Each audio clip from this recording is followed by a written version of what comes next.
Pai universal, fonte infinita de amor, luz e vida, de bondade, beleza e verdade.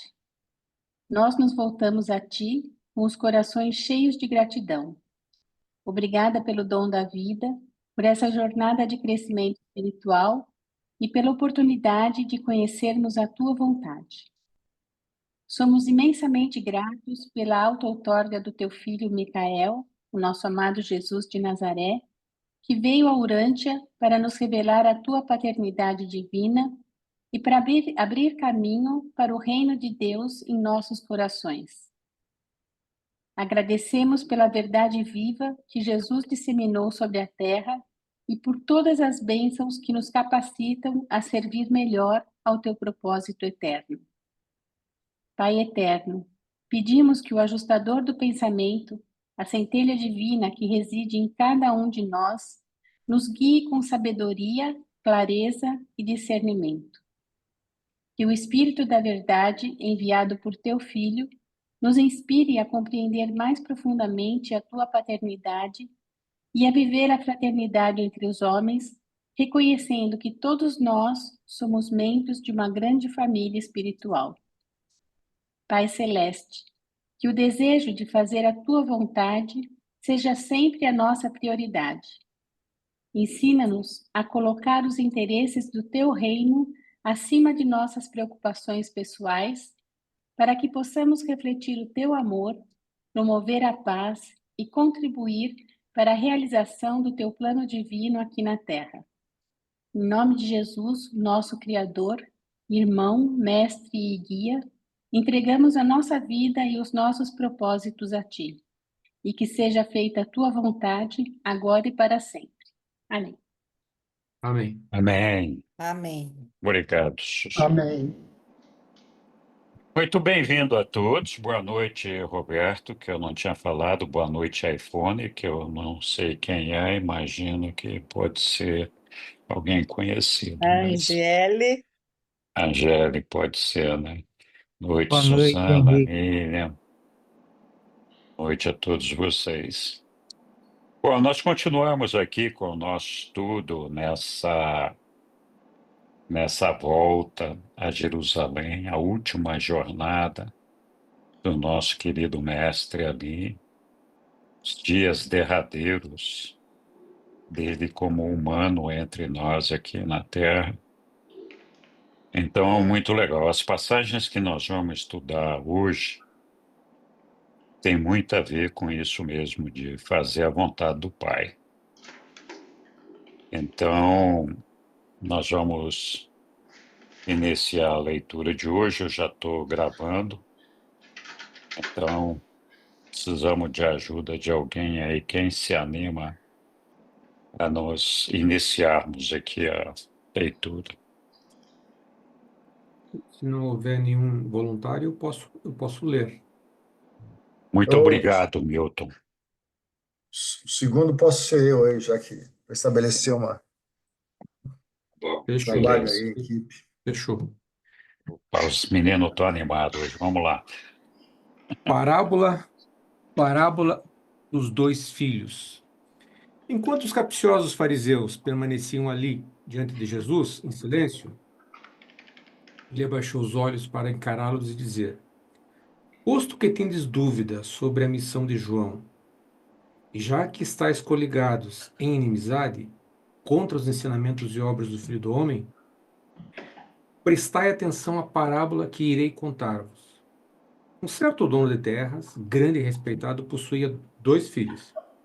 E desejando a ajuda dos seus filhos na administração das suas extensas propriedades, veio até um deles e disse: Filho, vá trabalhar hoje no meu vinhedo. E esse filho, irrefletido, respondeu ao pai dizendo: Eu não irei. Mas arrependeu-se depois e foi. Quando se encontrou com o filho mais velho, disse-lhe do mesmo modo: Filho, vá trabalhar no meu vinhedo. Esse filho, hipócrita e infiel, respondeu: Sim, meu pai, eu irei. Mas quando o seu pai distanciou-se, ele não foi. Deixe que eu vos pergunte qual desses filhos realmente fez a vontade do seu pai. E o povo falou em uma só voz, dizendo: o primeiro filho. Então Jesus disse: assim é. E agora eu declaro que publicanos e prostitutas, ainda que pareçam negar-se ao chamado do arrependimento, verão o erro do seu caminho e irão para o reino de Deus. Antes de vós, que tendes grandes pretensões de servir ao Pai nos céus, mas que recusais a fazer as obras do Pai. Não fostes vós, fariseus e escribas, que crestes em João, não foram vós, fariseus e escribas, que crestes em João, mas foram sim os publicanos e os pecadores. E vós não acreditais nos meus ensinamentos, mas o povo comum ouve as minhas palavras com contentamento. Jesus não desprezou os fariseus e os saduceus pessoalmente. Ele buscou desacreditar, na verdade, os seus sistemas de ensino e de prática. Ele não foi hostil a nenhum homem, mas, em tudo isso, ocorre um choque inevitável entre uma religião nova e viva, do espírito, e a religião velha, da cerimônia, da tradição e da autoridade. Os 12 apóstolos, durante todo esse tempo, permaneceram perto do Mestre, mas de nenhum modo participaram desses atos. Cada um dos 12 reagia de uma maneira própria e peculiar aos acontecimentos desses últimos dias na ministração de Jesus na carne. E cada um deles igualmente permaneceu obediente ao comando do Mestre para que se abstivesse de qualquer ensinamento e pregação públicos durante essa semana de Páscoa. Boa, obrigado. Meu trechinho curto, né? Mas, puxa vida. Alguém quer começar com os comentários, as observações? Eu quero, Henrique. Diga lá então, Yara. Tudo bom, Henrique? Tudo bom, e você? Bem-vinda. Eu estou viva e estou aqui feliz de ser bem-vinda. Que bom. Obrigada. É isso Imagina. aí, Flávio, Milton, todos. Olha, o que me chama a atenção é o que eu pensei a partir da leitura, quando diz da resposta do primeiro filho e do segundo filho. E o primeiro filho que dizia que não ia e que foi, né? E o outro que diz que ia e que não foi. Quantas vezes na vida eu me peguei querendo ver e ouvir respostas positivas e favoráveis à minha expectativa. E quantas vezes eu ouvi respostas que não correspondiam às minhas expectativas verbalmente expressas, mas que posteriormente vinham seguidas de atitudes que eram atitudes mais corretas. Então, esse texto me convida a refletir a importância da gente observar mais, né? Quem é quem, como é que a gente vai encontrando coerência, autenticidade, né? O que as nossas respostas vão dizendo de nós. Era isso que eu queria dizer. Obrigado, Yara. Muito bom. Oi, Sussu.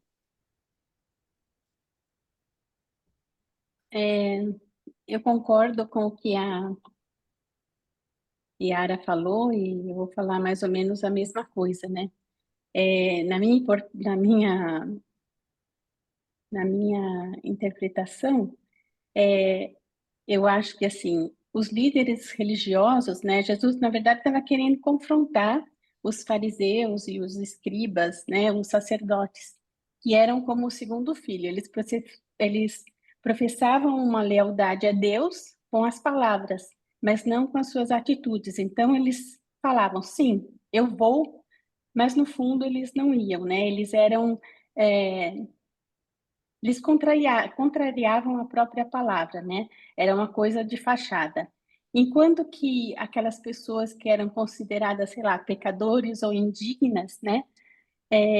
Eles eram como o primeiro filho, que eles, no primeiro momento, não estavam dispostos, né? Não estavam disponíveis, mas depois eles acabavam por se arrepender e praticar a vontade de Deus. Então, acho que isso tem a ver com arrependimento e ação, né? Com obediência e com a inclusão no reino de Deus. Eu acho que é isso. Obrigado, Sussu. Ah, interessante a observação de vocês.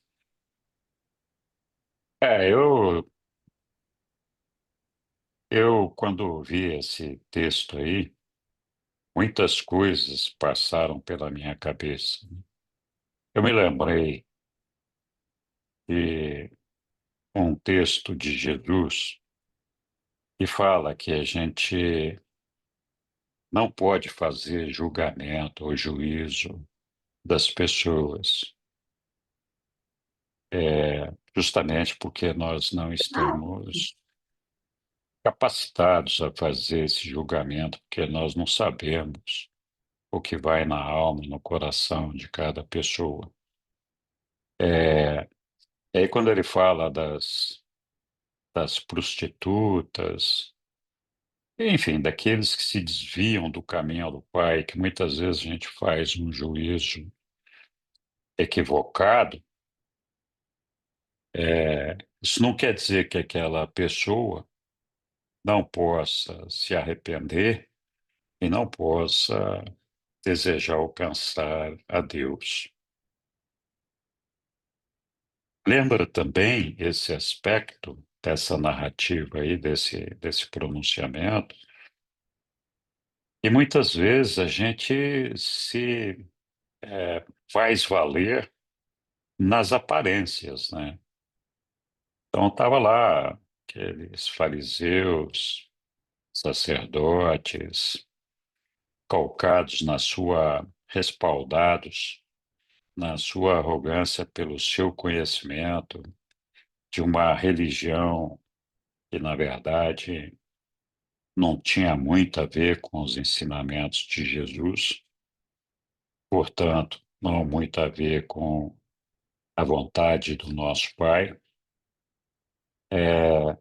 mas eles posavam de santos, posavam de sábios, posavam de seguidores, né, e respeitadores e todo esse negócio. Então, é, é uma atitude que claramente prevalece nos dias de hoje. Todos nós, muitas vezes, nos deixamos levar pela aparência e poucas vezes a gente se preocupa em verdadeiramente ver o conteúdo, que tem dentro de cada um de nós. Então a gente se preocupa em estar arrumadinho, em parecer culto, em parecer religioso, parecer sábio, parecer bondoso e todo esse negócio. Mas essa preocupação é aquela do segundo filho, o filho mais velho, que diz para o pai: sim, eu vou, pai. Então ele está fazendo a propaganda de que vai cumprir a vontade do pai, mas não vai, né? Faz exatamente o contrário. Ele não vai. E esse pessoal que está ali propagando uma religião, uma posição social, aparentemente propaga a ideia de que vai cumprir a vontade do Pai, que é um seguidor do Pai, mas não é. As prostitutas e os malfeitores, enfim, as pessoas que se desviam do caminho, são como o primeiro filho, que num primeiro momento fala para o pai: olha, não, eu não vou, né? Questiona o pai: não vou nesse negócio aí, não conte comigo. Mas depois de um momento de reflexão, começa a pensar tal, e se arrepende, pode mudar de vida e vai lá cumprir a vontade do pai.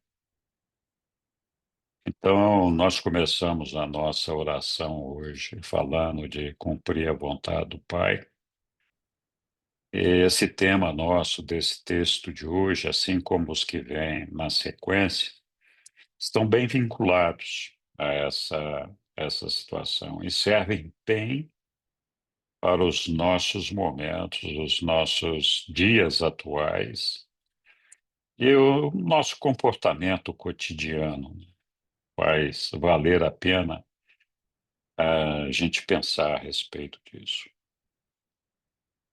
Bom, alguém mais quer fazer algum comentário em cima disso?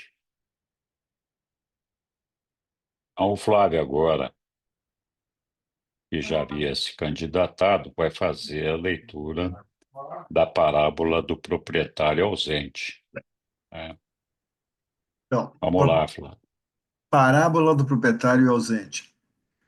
Quando os principais fariseus e escribas, que haviam procurado envolver Jesus com as suas perguntas, terminaram de ouvir a história dos dois filhos, retiraram-se para um novo aconselhamento. E o mestre, voltando a sua atenção para a multidão atenta, contou uma outra parábola. Havia um homem bom que era dono de uma propriedade e que plantou um vinhedo. Colocou uma cerca em volta da plantação, cavou uma vala para prensar uva e construiu uma torre de vigia para os guardas. Então, deixou o vinhedo para uns arrendatários, enquanto saiu em uma longa viagem a outro país. Quando a estação de frutos se aproximou, ele enviou serviçais aos arrendatários para receber o aluguel. Todavia, eles consultaram entre si e recusaram-se a dar àqueles serviçais as frutas que deviam ao senhor deles. Além disso, agredindo os serviçais, bateram em um deles, apedrejaram o outro e mandaram os outros embora, de mãos vazias. Quando o proprietário soube de tudo isso, enviou outros serviçais de maior confiança para negociar com esses arrendatários perversos. A esses eles feriram e trataram também de modo vergonhoso. E então o proprietário enviou seu serviçal favorito, seu administrador, e eles o mataram-no. E ainda com toda a paciência e indulgência, enviou seu serviço, ele despachou muitos outros serviçais, mas a nenhum eles receberiam. Em alguns eles bateram, a outros eles os mataram. E quando o proprietário se viu tratado dessa maneira, decidiu enviar o seu filho para lidar com esses arrendatários ingratos, dizendo a si próprio: eles podem destratar os meus serviçais, mas certamente demonstrarão respeito pelo meu filho amado.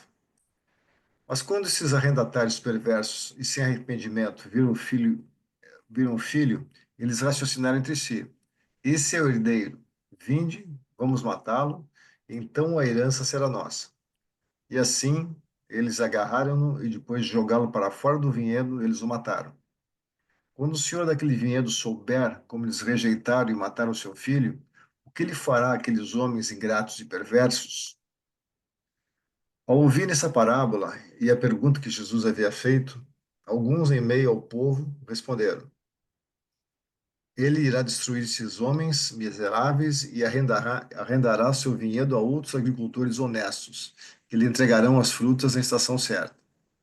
Quando alguns entre os que estavam ouvindo perceberam que essa parábola referia-se à nação judaica, ao tratamento que lhe havia dispensado os profetas e à rejeição iminente de Jesus e do evangelho do reino, eles disseram com tristeza: que Deus proíba que continuemos a fazer essas coisas.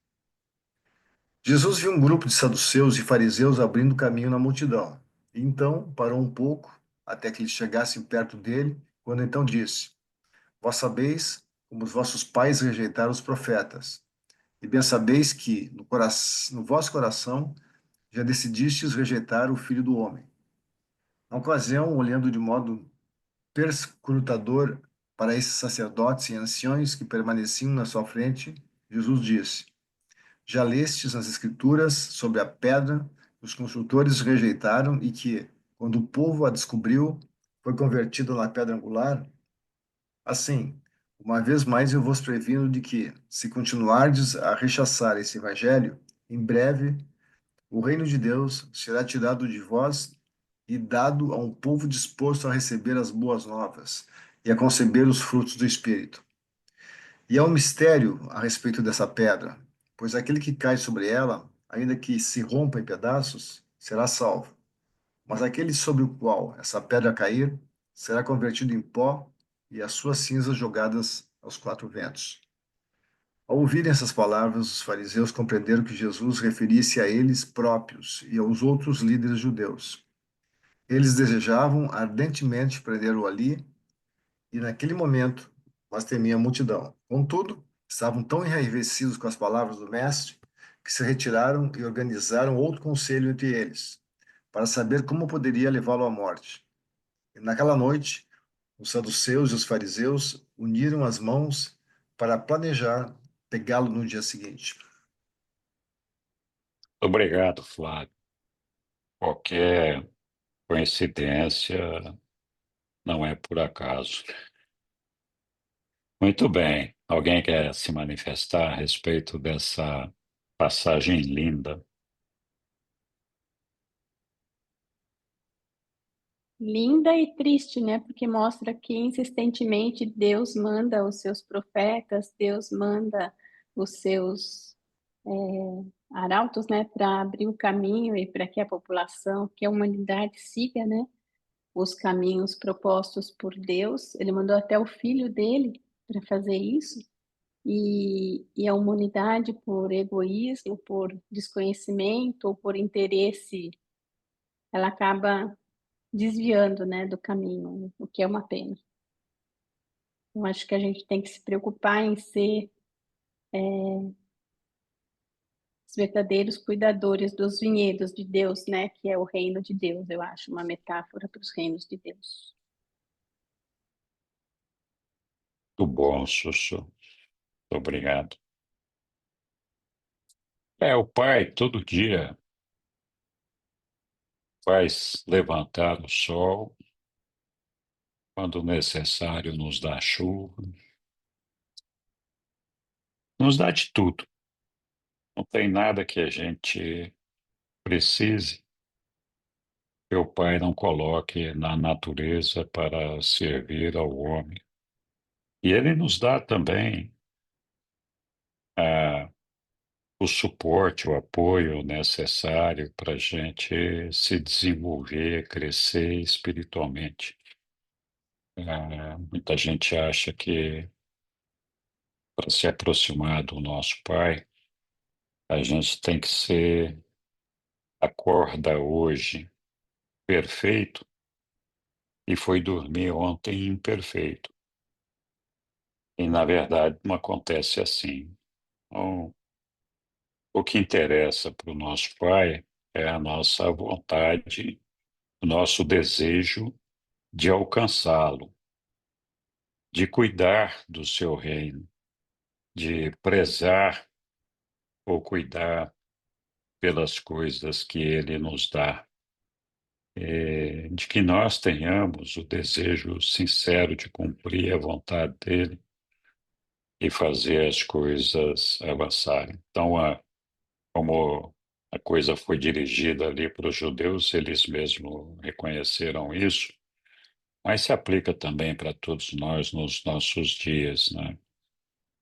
O pai manda o filho para reclamar o que é seu e para orientar o pessoal, e aí o pessoal fala assim, não, vamos matar o filho, porque daí nós ficamos com a herança, né? O reino, daí para frente o reino é nosso, né?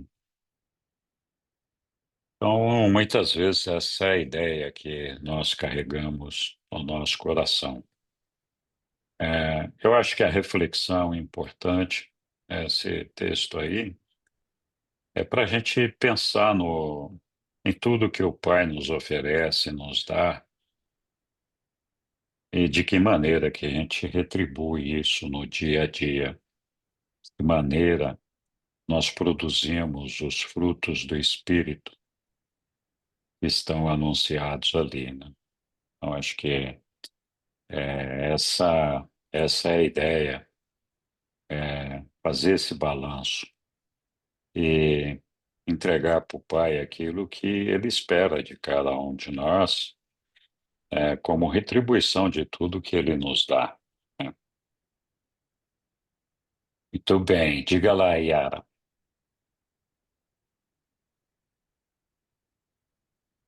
Nesse sentido, também eu tenho percebido que essa coisa de como que cada um recebe é muito importante. É o quanto nós, como filhos do Pai, como que a gente está realmente se abrindo para essa presença, para esse aprofundamento de acessar o reino, né? Essa noite, queria compartilhar aqui com vocês, acordei, que eu estava sentindo muitas dores no meu quadril, e eu estava inquieta, e eu me lembro que eu falei, pai, quero encontrar uma forma de dormir, essa dor está me tirando o sono, e como é que eu posso lidar com ela, né? E aí eu fiquei menos de um minuto em silêncio, desesperada, e me veio a oração do Pai Nosso. E aí eu comecei a rezar. E eu rezei a primeira frase e esqueci o que era que eu estava rezando. Aí eu comecei de novo, umas 5 vezes eu não passava da primeira frase. E aí eu comecei a ir para a segunda, não consegui ir para a terceira, voltava para a primeira, e eu pensava, por que que eu estou esquecendo o Pai Nosso, né? Por que que eu não estou conseguindo me lembrar dessas palavras que podem me acalmar nesse momento? O fato é que, não desistindo de continuar orando, o Pai Nosso, e tinha que ser o Pai Nosso, porque foi ela que veio para mim e que eu acolhi. E depois que eu consegui lembrar dela inteira, eu já não estava sentindo tanta dor.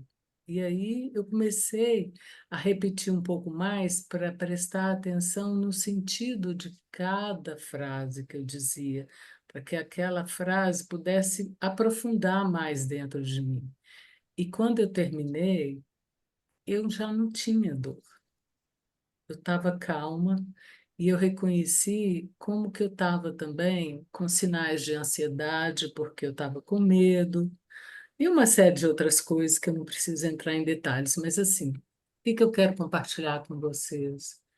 É essa busca do aprofundamento dessa conexão, para que a gente possa colher, se a gente ficar pensando no vinhedo, né, o sabor da uva madura, que é a nossa percepção, a nossa atenção a como que o Pai fala com a gente. Fala através de algo que não é racional, que não é pensado, mas que é ali dentro da nossa experiência algo que nos transforma e nos transforma dentro da experiência. Então era isso que eu queria dizer para vocês. Muito obrigado, Yara. Obrigado por compartilhar. Uhum. Diga lá, meu querido Flávio.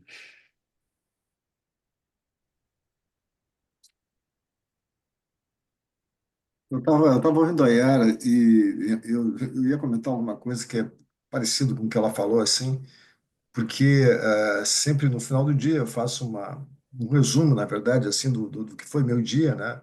E o que que eu sou meio de obras, enfim, o que que eu pude fazer, né, para ajudar as pessoas de alguma forma, enfim, porque diz que a gente não adianta só a gente ser bom, a gente tem que fazer, a gente tem que ajudar também o próximo, né? Então, eu digo, bom, o que que eu fiz? Enfim, daí eu faço um resumo e tal, e faço minhas orações, mas aí à noite, na verdade, né, depois de uma certa idade, a gente costuma acordar muitas vezes, às vezes com dor também, que é o caso. E aí, pô, digo, e aí, claro, passa um monte de pensamentos e eu falo assim, digo, puxa vida, mas eu acho que está faltando agora é oração, né? E realmente engata uma oração lá, e essa questão de esquecer a oração do Pai Nosso, por exemplo, não é que a gente esqueça, na verdade a gente está muito desconcentrado ainda, né? E aí eu forço, sei lá, depois de meia hora, de repente eu consigo dormir, digo, bom, ok, Então, na verdade, era isso que estava faltando naquele momento ali, né? Então, essa introspecção, na verdade, que eu termino fazendo, ela me ajuda a fazer uma análise geral de como estão as minhas obras, como é que está meu dia, enfim, né? O que que eu posso fazer para melhorar. E então, é uma reflexão, acho que válida, assim, que dá resultado para mim, pelo menos, né? Que tem a ver com o texto também, né? Sem dúvida. Era isso. Obrigado, Flávio. Com certeza tem a ver com o texto e com certeza ajuda muito, né? É, diga, Hélio. Boa noite a todos. Boa Na noite. verdade, na verdade, a mim, os dois textos, o anterior e o atual, me chamam a atenção de várias maneiras, porque a oportunidade de reflexão e aprendizado é multifacetada. Em relação ao último texto, podia pôr o parágrafo 5. Claro, podemos sim. Espera aí. Está lá o parágrafo 5. Eu vou ler. Ao ouvirem essas palavras, os fariseus, que eram, a rigor, os destinatários preferenciais de Jesus, não apenas ele, mas certamente eles como privilegiados, os fariseus compreenderam, destaque para a palavra compreenderam, que Jesus referia-se a eles próprios e aos outros líderes judeus. Pronto. A primeira impressão é a seguinte, que esses altos funcionários do Sinédrio, esses doutores da lei, não reconheciam Jesus como nós o vemos hoje, como Filho de Deus, como alguém que tinha ensinamentos preciosos, não só para aquela geração, mas para as gerações que sucederam. Então a gente imagina assim, eles não compreenderam. Por no que não compreenderam, eles imaginaram alguma coisa, o que eles rejeitaram foram o que eles imaginaram. Mas esse texto aqui está muito claro. Eles compreenderam realmente o que Jesus, a quem Jesus estava repreendendo, por assim dizer. Se eles próprios não se reconhecessem como errados, equivocados, eles tinham a experiência dos profetas. Eles tinham o conhecimento dos profetas a partir das escrituras que eles liam regularmente nos templos. E o que aconteceu com os profetas? Admitindo que Jesus não fosse filho de Deus, fosse apenas um profeta, os profetas alertaram o povo judeu sobre tudo que aconteceria no porvir e foram rejeitados, eles foram perseguidos, eles foram mortos. Então, uma coisa é os acontecimentos quando o profeta está declarando e atribuindo a Deus o que ele está declarando.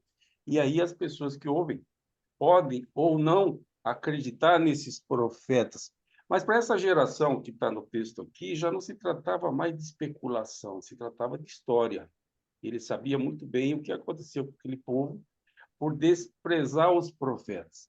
Mas assim mesmo, eles poderiam olhar para Jesus e dizer, não, Jesus não é esse profeta que foi desprezado, Jesus não é esse profeta que tentou alertar, Jesus não é esse profeta que tentou engrandecer o povo.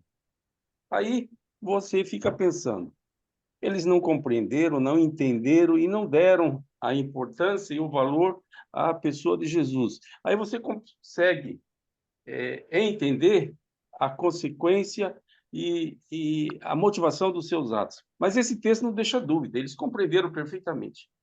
O fato deles terem compreendidos, a bem da verdade, não significa que eles aceitavam Jesus e o que Jesus dizia como algo de valor que deveria ser creditado em alta conta. No texto anterior, fala dos dois filhos. O que acontece? Nos comentários eu ouvi falar daqueles que dissimulam, pensa uma coisa e faz outra, e na verdade pretende se esconder na aura de bons moços, de bons cristãos, de boas pessoas, bons cidadãos, então dissimulam, acreditando ao que dizem, mais valor ao que fazem, de modo que Tem o ditado popular que ensina: mais vale uma ação que 1000 palavras. Então, dizer sim é fácil, dizer não, ainda que traga consequências, também é fácil. Então, onde está a minha reflexão? O texto é suficiente, eu não preciso traduzir para ninguém, é suficiente. Aquele filho que disse não, ele não amava o pai, em contrapartida. Aquele filho que disse sim, também não amava o pai. O texto é omisso, mas é fácil de imaginar que ambos amavam o pai, ambos respeitavam o pai, ambos queriam realizar o pedido do pai. E, a bem da verdade, aquele filho que disse não, certamente sabe que o pai saiu ferido, uma resposta negativa. Ele sabe disso. Aí vem uma lição. E aí, quando associa com as prostitutas, associa com aquelas pessoas que a sociedade condena, alguém, acho que foi o Henrique, disse: espere o fim do jogo. O juiz não apitou ainda o fim do jogo, o resultado ainda está em aberto. Essas pessoas que são condenadas, elas podem refletir, elas podem reconsiderar, elas podem, enfim, fazer o que é justo e que é certo. Não se apresse, não tenha pressa em condenar essas pessoas. Assim, na mesma linha de raciocínio, não se apresse em exaltar aqueles que muito falam e pouco realizam. Então, para mim, é isso que fica de lição, não apenas como observador dos acontecimentos daquela época e daquela geração, mas dos acontecimentos atuais também. Dos acontecimentos atuais também. Muito mais em relação à minha própria pessoa do que ao meu vizinho. Grato. Obrigado, Hélio. Boa reflexão. Diga, Moacir. Então, eu gostaria de fazer um comentário. Eu acho que já foi comentado bastante a respeito, mas, a princípio, eu queria falar com a Maria Landes. Maria Landes, que é de Foz do Iguaçu, não? Está ouvindo, Maria? Eu acho que ela não está ouvindo. Estou Oi, ouvindo. você é de Foz do Iguaçu? Eu sou mineira, mas moro em Foz do Iguaçu. Então, eu queria contar uma partezinha assim, bem rápida, Maria, talvez você até conheça. Você deve conhecer o lado de Itaipu mesmo, né? Que é como é que se diz, o bairro A1, eu acho que é A1, né? Que tem aí em Foz do Iguaçu. Eu conheci um senhor, mineiro, inclusive, e saindo aqueles alta voltagem, né, que sai de Itaipu e vai indo para o Brasil inteiro aí, embaixo é um terreno que não se pode usar. Ele é do Estado, né? E ninguém pode morar ali, fazer moradia nenhuma. Eu conheci um cidadão, Maria, talvez você tenha sabido disso, aí em Foz do Iguaçu, e é um terreno, assim, se você for ver, eu não sei te falar em hectares, mas é muito grande essa, esse terreno embaixo desses fios de alta voltagem. Ele plantava mandioca e milho, e era enorme aquilo lá. Só que não era dele, ele nem podia utilizar aquilo. Mas ele plantava e cuidava, e na época da colheita, ele deixava não, ele deixava aquilo para as pessoas passarem lá, tirarem a mandioca, tirar o milho, e terminando essa safra, ele começou várias safras desse tipo. Então, você veja bem, uma pessoa de idade tinha até um problema no estômago, que eu não quero nem dizer o que era. Depois ele veio a falecer, acho que em consequência disso. Você veja bem, ó, sem intenção nenhuma de ganhar, e não era uma pessoa rica, era uma pessoa aposentada que fazia isso de bom grado para que todos se servissem daquilo lá. Então, eu já vi vários tipos de ajuda que as pessoas fazem, né? A gente ajuda, todo mundo ajuda, mas com o seu próprio suor, fazer tudo aquilo sem intenção nenhuma e ajudar praticamente uma comunidade. Eu achei isso muito interessante e para que a gente pense, né? O que a gente deve fazer sem pedir nada em troca, né? Eu conheço um que mora bem do lado da Taipu, lá na Vila C. Ele fazia isso. Agora ele já... Então, se você, eu sei até o nome dele, seu João. Esse que eu conheço, esse é o Silvino. É, Ele é mineiro, até. E ele, e então ele deve faz isso, ele planta embaixo dos fios lá, mas ele tem autorização para fazer. Não pode invadir. não, claro, deve ter tido alguma coisa Né? assim. Mas é uma coisa interessante, né? Sem Agora não interesse faz algum. mais, que agora ele está muito idoso, está com 90 anos. Então, esse senhor que eu conheci, eu sei até, eu não quero mencionar o sobrenome dele, ele era pai de um amigo meu, e era separado, e a esposa dele morava nessa zona A1 aí, e é onde que passava esses cabos aí, né? Ele fez tudo isso. Eu achei assim uma coisa muito interessante, né? Porque às vezes você está afogado de dinheiro, tal. Vou dar lá 10 pila, 100 pila para alguém. Agora, você fazer uma plantação, Foz do Iguaçu, quem conhece, é 40 graus no verão. E ele fazia isso como a Maria falou agora de uma outra pessoa que também fazia. Muito interessante isso. Só um Muito comentário. obrigado. Muito obrigado, Moacir. Tem muita gente boa nesse mundo, né? Mas, como a Maria falou, sim, precisa de autorização para plantar ali. Não, sem dúvida. Existe Deveria uma ter, né? razão, Deveria ter. existe uma razão para as pessoas não poderem ficar circulando ali. Mas, enfim, vamos lá. Algum outro comentário, pessoal? Vamos continuar com a nossa leitura, e neste momento aqui está desprovida de um leitor, e ninguém se aplicou ainda, né? Então é a parábola da festa do casamento. Sei que está todo mundo ansioso para ler isso, mas não vamos brigar. Quem vai ler? É a vez das meninas. Uma vez das meninas. Então vai. Posso ler? Poxa. Parábola da festa de casamento. Após haverem se retirado, os escribas e os dirigentes, Jesus dirigiu-se uma vez mais à multidão reunida e contou a parábola da festa de casamento.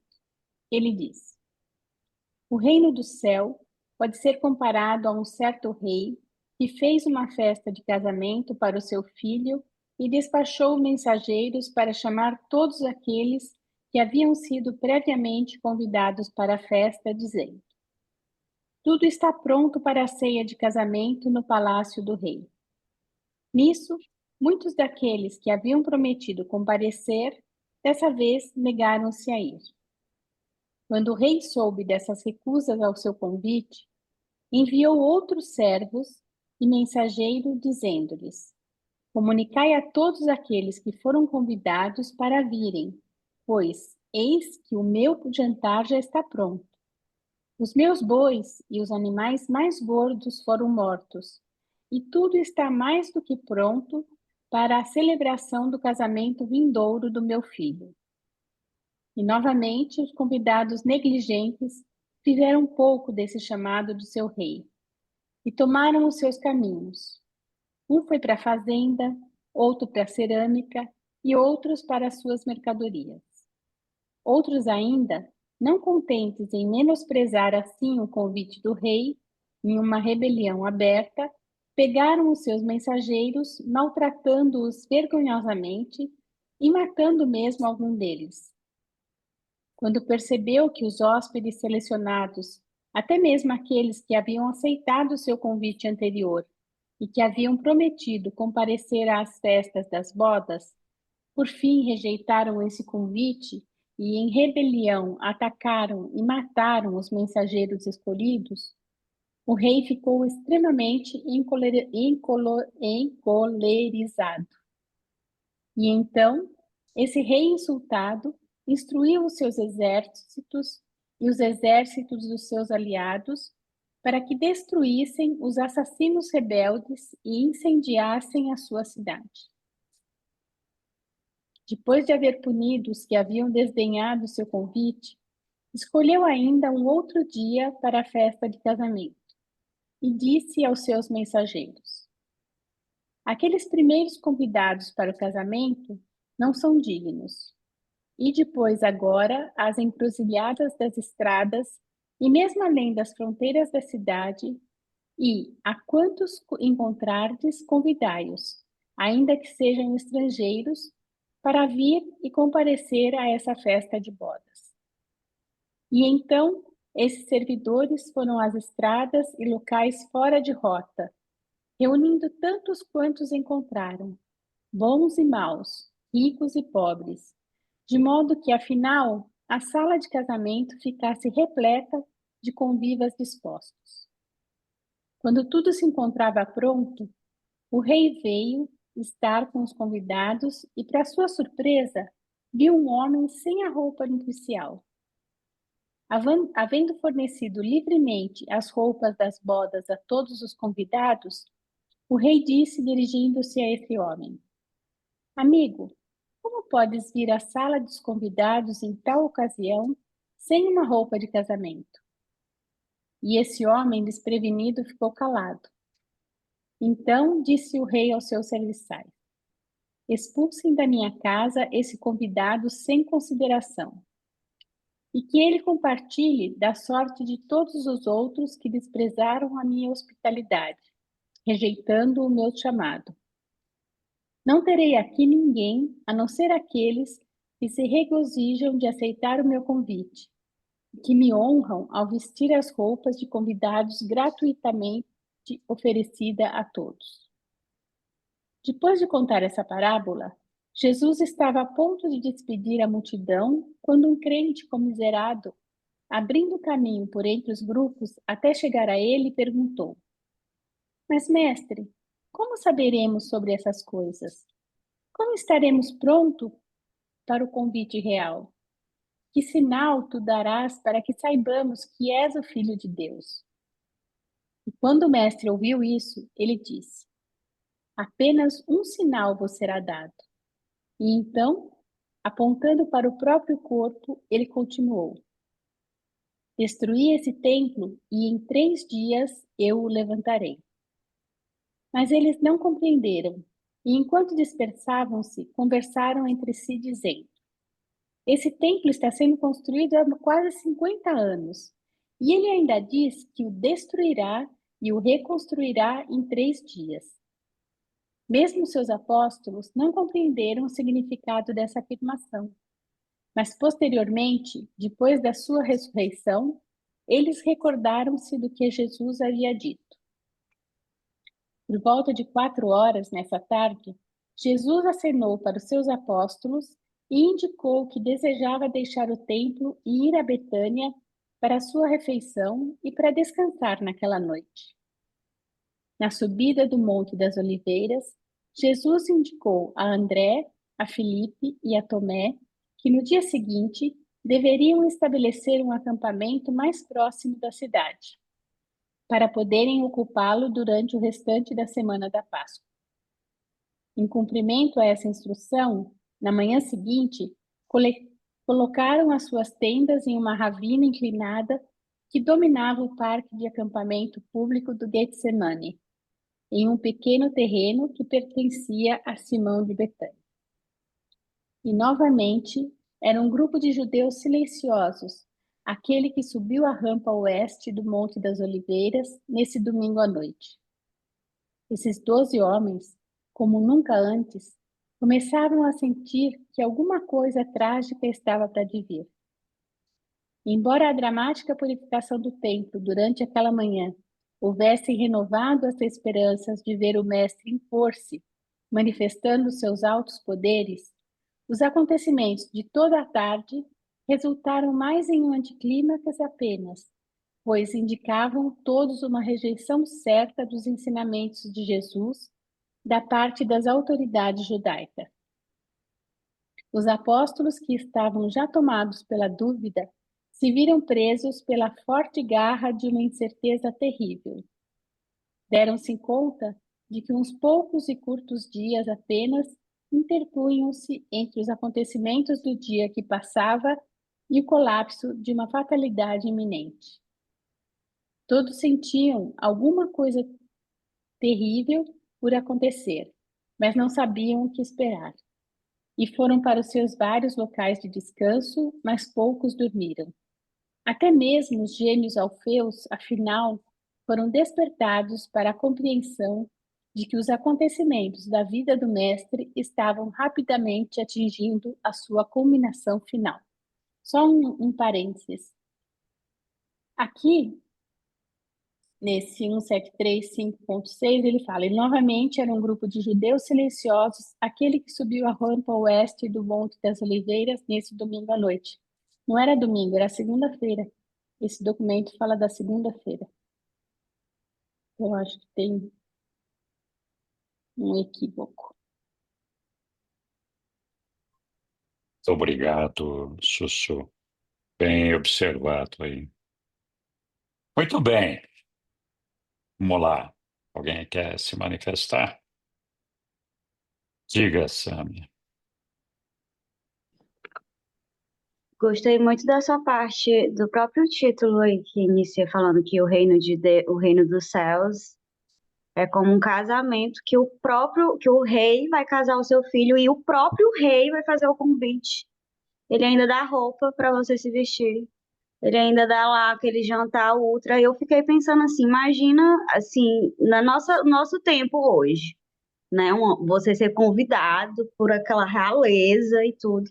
E aí, mesmo sendo o convite vindo do próprio rei, as pessoas negando esse convite e se atentando para fazer outras coisas, sabe assim, coisas que é muito gente, assim, quando a gente está passando principalmente por um momento desafiador e você se perde em pensamentos, sentimentos, emoções assim que não são boas, e a gente fica, nossa, mas cadê esse reino do céu que eu quero acessar e tudo? E aí tá lá a mesa pronta, que é tipo assim, é só você escolher, né? Você pode escolher acreditar no pensamento ruim, mas também existe o pensamento bom, né? E aí já é uma analogia aí com esse reino dos céus aí que a gente tanto quer estar dentro todo o tempo e se perde no meio do caminho.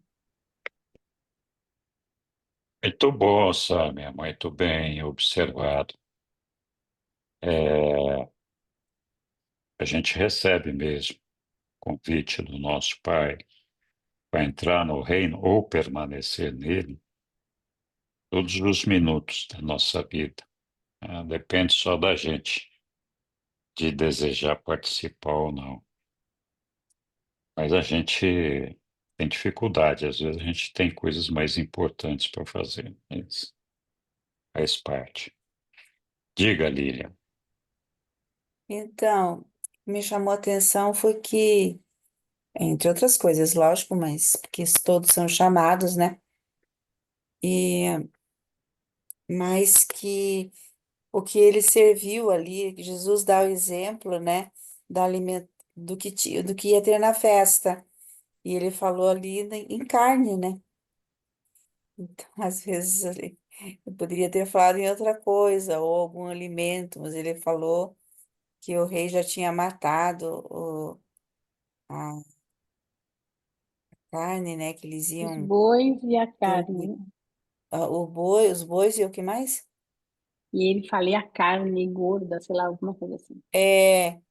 Então ali acho engraçado, ele poderia dizer que ia ser servido um alimento e tal, né? Mas ele fez essa observação do que ia ser servido, né? Porque acredito que era importante um alimento que quase vocês todos comiam, que devia ter, mas que comiam e que nos banquetes deveria ter. de algum modo, né, nos banquetes importantes deveria ter esta carne. Mas a gente vê assim como que eu fico pensando, porque algumas pessoas estão tão desligadas, principalmente hoje em dia, do espiritual, e Jesus está falando aí do convite ao reino dos céus, né? Com essa festa, em todos essas parábolas aí que ele está falando da confiança que ele tem, que Deus deposita em nós, mas a gente está mais preocupado com o material. Se a gente for ver, a gente acorda e tem que trabalhar e tem que fazer as coisas. E, e muitas vezes, principalmente hoje em dia, não sei, dá a impressão que pouco se dá valor ao espiritual, né? Então as pessoas estão mais. Então eu fico pensando, mas apesar de tudo isso, nós temos o ajustador que está lá falando, né? E Jesus sabia que, apesar dos fariseus quererem ter suas posições no templo e tudo, né? Eles serviam a Deus, eles serviam a Deus, mas ele, ao mesmo tempo, ele fala assim: eles serviam a Deus, mas não viviam as suas palavras, né? Não viviam o amor, não viviam. Ou, naquela época, a religião estava tão assim, atenta aos rituais, que pouco se dava assim. Nem sei, acho que não reconheciam muito a relação de Deus como Pai, como Criador, não sei. Não sei, era mais os rituais, era mais você ter que pagar o preço pelos teus pecados, né? Com tendo que comprar lá, seja o que for, uma pomba, ou oferecer um boi lá para que para que fosse perdoado os pecados, né? Mas eu fico pensando, então eles não tinham muito essa relação com Deus, assim. Acho que eram mais com os rituais, ou eu estou errada? Não, acho que você está certa, Lilian, com relação aos rituais. A própria descrição dos festejos que foi feita por Jesus aí, era típico dos rituais daquela época, né? Então, o pessoal fazia a festa e era assim, tinha o boi, a carne, a festa. Então, acho que a referência de Jesus a isso é por conta desses rituais que eram tradicionais, comuns entre o povo. Fala, Sussuzinha. Estou inspirada hoje. Não, só uma dúvida, enquanto eu estava lendo, que fala que ele rechaçou aqueles que não aceitaram o convite, né, que não foram, e depois pediu que fossem convidar a todos, ou seja, Deus não faz acepção de pessoas, todos são bem-vindos, bem-vindos. Mas que tinha um homem lá, né, que estava sem as vestes nupciais e que foi expulso também e teve o mesmo fim daqueles que rejeitaram o convite de Deus. Daí eu fiquei pensando, né, claro que não é a roupa que é importante, principalmente para Deus, não é a roupa que é importante.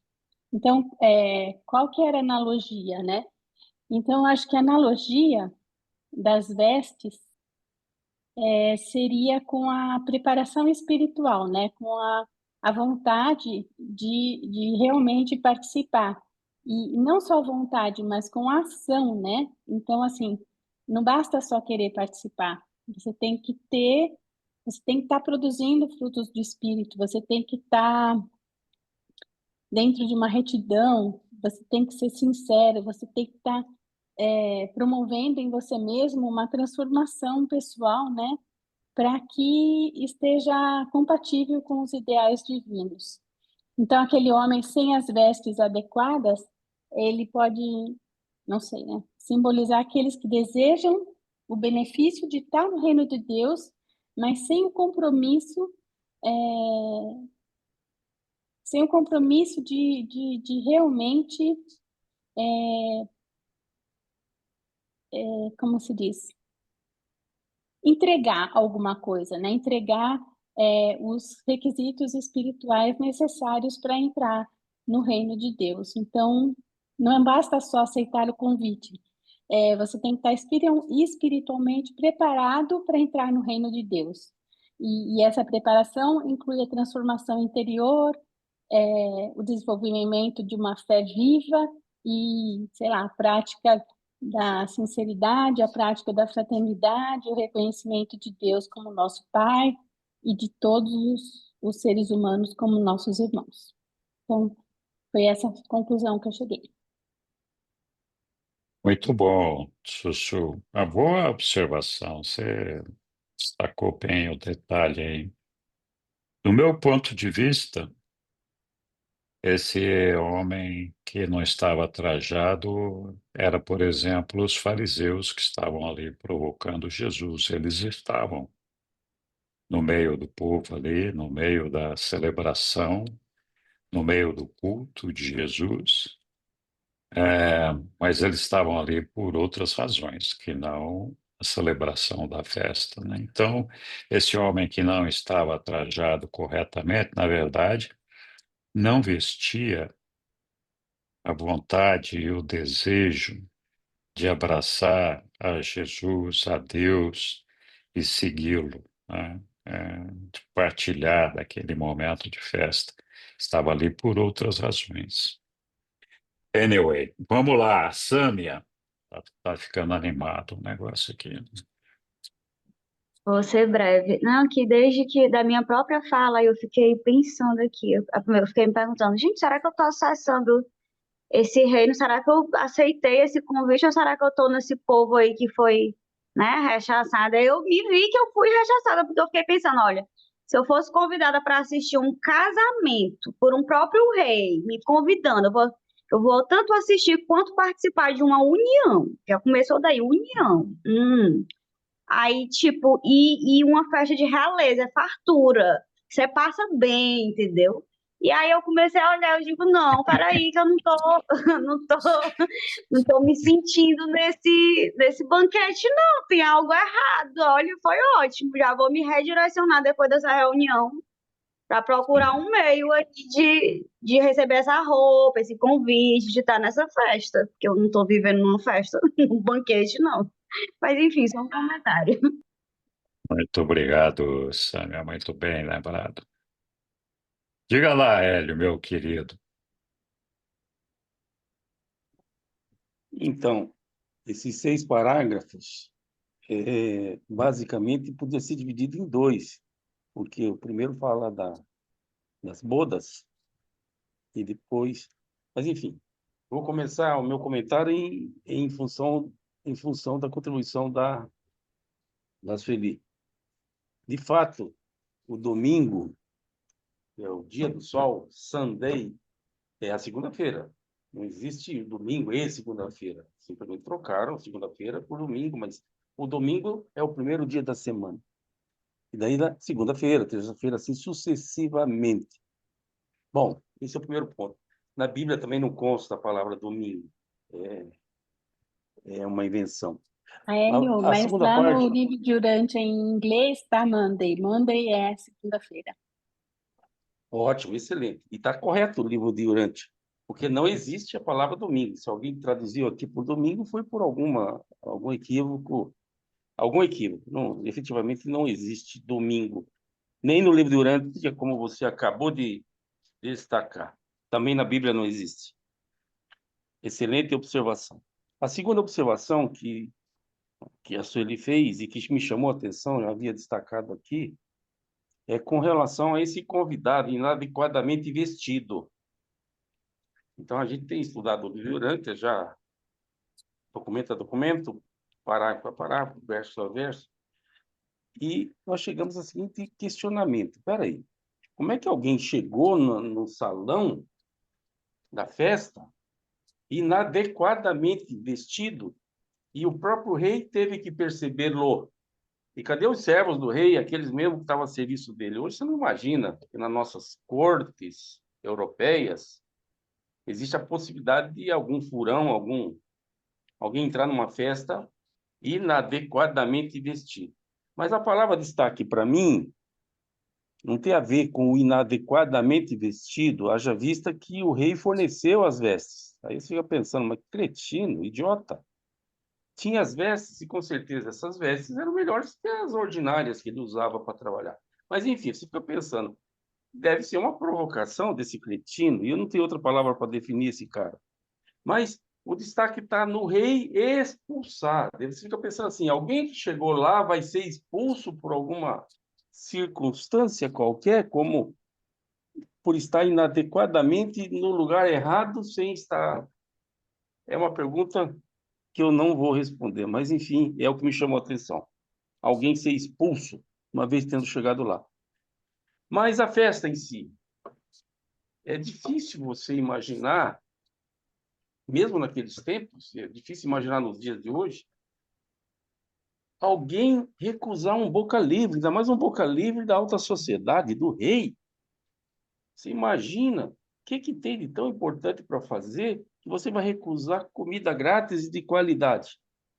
Então, fica difícil de imaginar por que alguém recusaria tal convite nessa circunstância.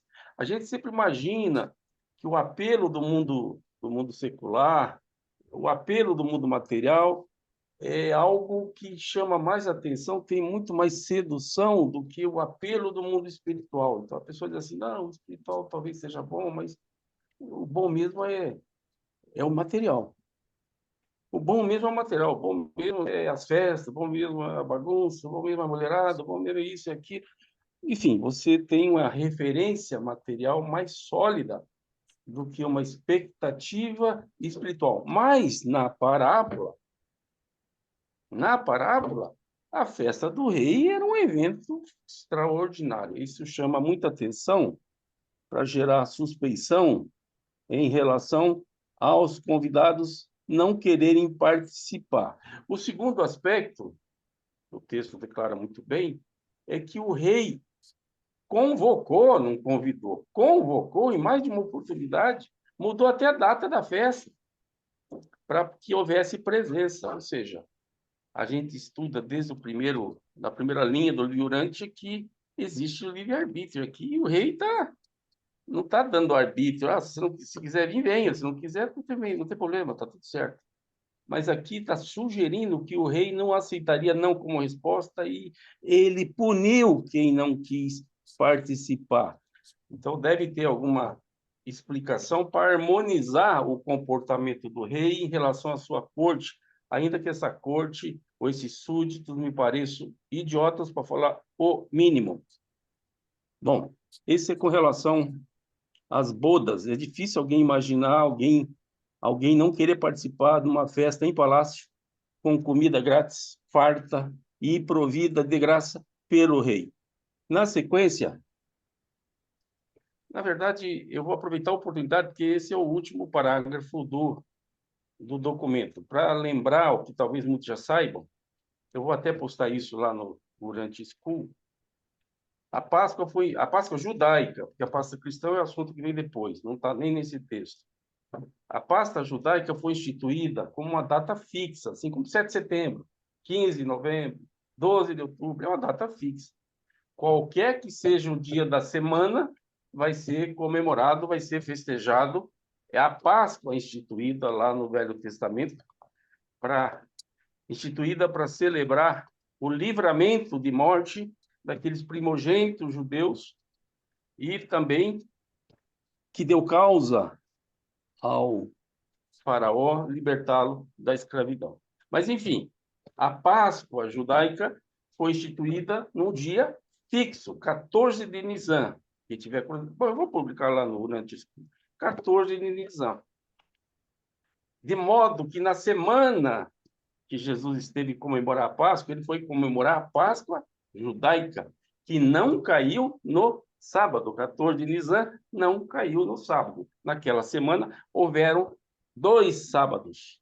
E o sábado significa o quê? Um dia da semana? Não, o sábado é o dia de descanso, que coincidia com o sétimo dia, mas o sábado é o dia de descanso.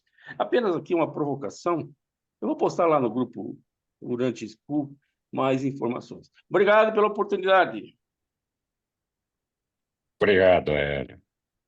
Eu, antes de passar a bola para a Isabela aqui, queria fazer dois comentários. O primeiro, é, eu acho, nós estamos falando de uma parábola, né? Uma analogia.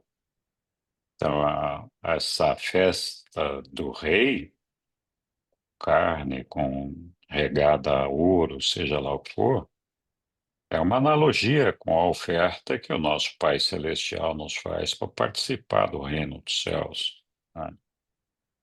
Então, ele nos convida todos os dias para participar desse negócio aí, desse reino dos céus. Alguns de nós, ou a maioria, ou muitos de nós, simplesmente fazemos a opção de não participar, mesmo sabendo que é uma festa que te oferece vida eterna, a glória de estar com o nosso Pai. Não sei se tem alguma coisa que pode ser mais espetacular do que isso, talvez haja, não sei. Mas eu desconheço. Então, mas a proposta da festa está aí. Vem aqui participar desse reino, que não vai ter mais guerra, que é só paz, é só amor. Aqui você tem a vida eterna, que você chega no paraíso, que você vai abandonar esse corpo que te causa sofrimento, você vai viver num outro tipo de corpo. Seu alimento aqui vai ser diferente, a sua luz aqui vai ser diferente. Tem todas aquelas coisas, né, do reino de Deus que é a oferta do banquete que ele nos faz. Então, e assim, como existe em todas as festas, tem os penestras, né? Os penetras são aqueles que chegaram com a roupa diferente, né? É, também é uma alegoria, também é uma analogia. O jeito chegou com a roupa diferente lá, ué, como é que você chegou aqui, né? Você veio fazer o que aqui? Você não está interessado em todas essas coisas que eu estou te dando aqui. Então, esse senhor, esse rei, expulsaria esses cidadãos que chegam ali com interesses diversos daqueles do rei, conflitantes com aqueles do rei. Expulsaria esse pessoal da festa? Não, eu acho que sim. Só entra no reino de Deus aquele que está paramentado, vestido com a luz do Espírito, a luz do Espírito Divino que nos ilumina e nos atrai para o nosso Pai. Então, se nós não estamos vestidos dessa forma, nós chegamos lá fantasiado de macaco, não faz muito sentido. Na verdade, o nosso Pai sabe o que está no nosso coração. Ele sabe ler o nosso coração. Então, acho que a ideia é essa. Muito bem, Isabela, vamos lá. Desculpa ter te deixado esperando aí, mas. Boa noite a todos. Boa Espero ser noite. rápida, vou tentar. Essas duas parábolas veio a mim de uma forma a mostrar como que Deus faz o chamado. Aqui, hoje, essas duas palavras se resumem em como eu estou chamando e o que que acontece durante esse chamado. Então, na primeira, o rei, ele se afasta e deixa a gente mais à vontade. Então, eu acho que eu posso fazer isso, eu acho que eu posso fazer aquilo, eu decido aquilo outro, e o rei está chamando. E o rei está chamando, e eu tô ali, eu estou preocupada em fazer isso, eu estou preocupada em fazer aquilo, eu não posso parar para abrir mão daqueles meus desejos. E quando vem E quando o rei vai apertando, vai mudando, vai trazendo, chega até chegar ao seu filho, quer dizer, é um chamado interno. Eu finjo que eu não estou escutando. Então, eu mato esse chamado, de alguma forma ou outra. Na igreja, tem jovens que falam assim, não, eu não vou entrar agora não, eu só vou entrar lá com 30 anos, porque agora eu não posso fazer isso, eu não posso fazer aquilo. Então, eu vou entrar daqui a pouco, né? E então, nessa primeira, é isso. Eu estou mais à vontade, o reino está muito próximo de mim, mas ele está me chamando, ele está me chamando. Quando chega na segunda parábola, é a parábola do casamento, é o encontro do eu com o próprio Deus que está dentro de mim. É a beleza desse encontro, é a maravilha desse encontro, é o êxtase que eu vou ter ao estar nessa festa, nesse encontro, eu e Deus. E então, para mim, a parábola seria o nome da parábola. E o que acontece? O rei, ele convoca. Peraí, eu já chamei o sujeito lá, já deixei ele mais à vontade, ele fez o que ele quis, ele achou que podia fazer isso, fazer aquilo, agora eu estou convocando. Então, ele convocou para a festa. Então, às vezes, eu mesmo fui convocada para a festa, eu não tive saída. Então, assim, não tem jeito, você tem que ir. E ainda, mesmo assim, nós ainda dizemos, não, eu não vou. Não, eu vou. Não, eu vou. Aí concorda em ir. E quando vai, não, mas eu não vou, eu só vou ficar por aqui, eu vou ficar ouvindo, vou recebendo as palavras, os benefícios, as bênçãos, mas eu não quero me comprometer com nada disso. Que é o sujeito que fica sem roupa no meio da festa. Ele vai usando os recursos, mas ele não quer compromisso nenhum. Ele não quer dar nada em troca. E aí, por que os outros não enxergam? Porque ninguém enxerga, só quem pode enxergar é o próprio Deus. Só Deus nos enxerga. Então o rei fala, epa, você ainda está desse jeito aqui? Como assim? Está gastando meus recursos? Porque o céu, para mim, ele não gasta recurso, ele não pode gastar recurso. Não tem essa história de gastar recurso. E aí o rei convoca. E aí vem o amor de Deus, profundo. Quantas vezes ele nos chamou quando ele estava ausente? Quer dizer, ele nos deixou andar no mundo, aspas, sem ele. E agora ele está mais perto, porque agora não tem saída. Agora você tem que chegar aqui. Então, esse amor dele. Não veio esse? Pega mais, pega mais, pega mais, pega mais. Vamos pegar todos. Vamos trazer todos que pudermos. E aqueles que desprezaram o convite do encontro consigo e Deus, eles vão ser desprezados, porque eles optaram por isso, não foi Deus. Eles optaram por isso, nós optamos por isso.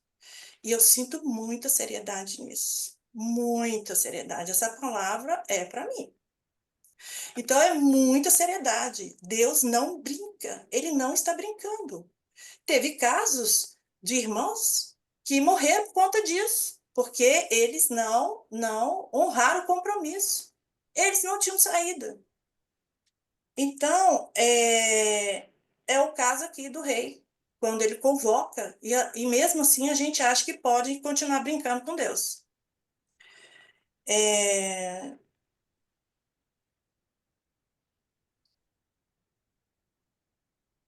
E aí eu não entendi, e Jesus disse, só será dado um sinal.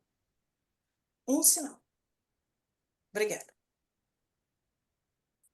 Obrigado, Isabela. Muito bem lembrado tudo isso. Muito bem. O sinal que Jesus estava se referindo era a ressurreição dele. Esse era o sinal. Para todo mundo acreditar nele. Alguém mais quer fazer algum comentário? Uma observação? Esses documentos são muito interessantes, eles realmente trazem grandes ensinamentos. Nós vamos adentrar aqui no próximo documento, Já mudando um pouquinho, e aqui passamos da segunda-feira para a terça-feira de Ou manhã no templo. Quem vai nos ajudar com a leitura aqui? Está na hora de varrer por eu baixo. posso ler. Então veja, Lilian, vamos lá. Terça-feira de manhã no templo. Por volta das 7 horas, nessa terça-feira pela manhã, Jesus encontrou-se com os apóstolos, o corpo de mulheres e ainda uns 24 outros discípulos proeminentes na casa de Simão. Nessa reunião, ele despediu-se de Lázaro, passando-lhe a instrução que o levou a fugir logo para Filadélfia, na Pérea, onde mais tarde ligou-se ao movimento missionário, cuja sede situava-se naquela cidade. Jesus também disse adeus ao idoso Simão e deu o seu conselho de despedida ao corpo de mulheres, nunca mais se dirigindo de novo a elas formalmente. Nesta manhã, Jesus saudou cada um dos 12 com palavras pessoais. A André lhe disse: não te desanimes com os acontecimentos que temos pela frente. Mantenha um controle firme dos teus irmãos e cuida para que não te vejam abatido.